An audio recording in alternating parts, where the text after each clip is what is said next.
brothers and sisters. Bias to, bias. Yung presentation natin ngayon is all about yung request of Marami sa mga politiko ang nangangako pero walang sagawa at walang isang salita. Kapag nakuha na nila ang tiwala ng mamayan, nakakalimutan na nila ang kanilang mga salitang binitawan. Kumayan po natin ang dalawang uri ng politiko sa kampanya tuwing araw ng eleksyon. Dalawang uri ng tao sa gitna. Hi, Charas. Mga kababayan, hindi po ako kakalimutan. Sa Mayo at 32. Huwag niyo po ako kakalimutan sa inyong mga balota. Cesar Montado para sa Senado. Ay, sorry pala. I love you too. Para presidente po.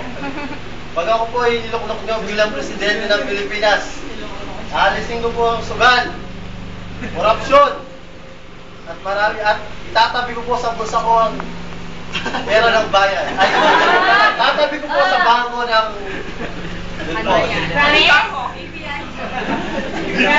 Promise? Kayo ha. Kaway. Isang kaway dyan. At pagkatapos ng eleksyon, nahalal si Cesar Montado. Kumusta ang tong natin dyan? Ayaw ka na. Ako naman ang umupo. Kasama ka nata.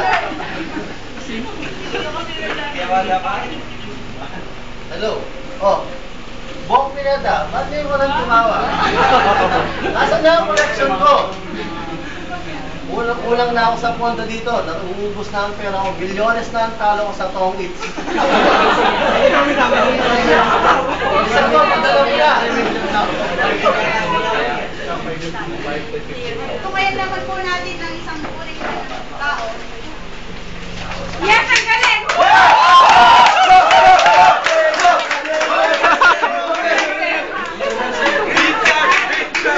Long live!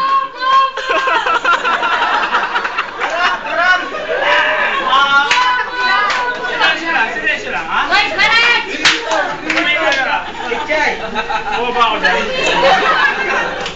Huwag ko tol. Close up. Ako po si Richard Gomez.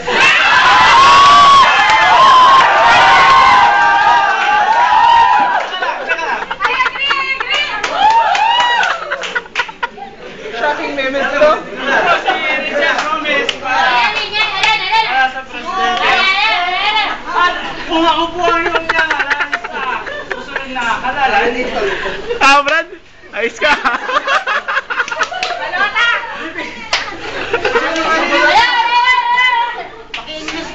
bibigyan ko ng tulugan ng mga walang tulugan. English po. English.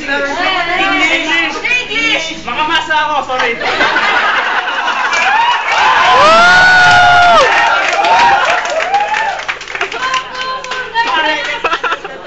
Lalamitan ko ang walang damit.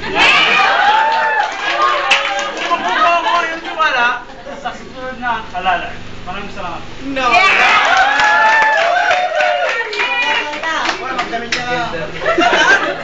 Pwede yan yung gentleman sa ninyo ito. Ang taong may dangal, ay yung taong may paninindigan.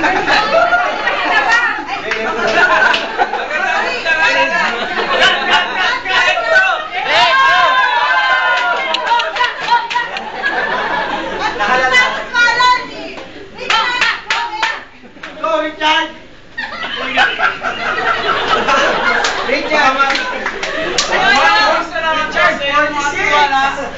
At tulad po na nasasabi ko, gagamitin ko ang damit.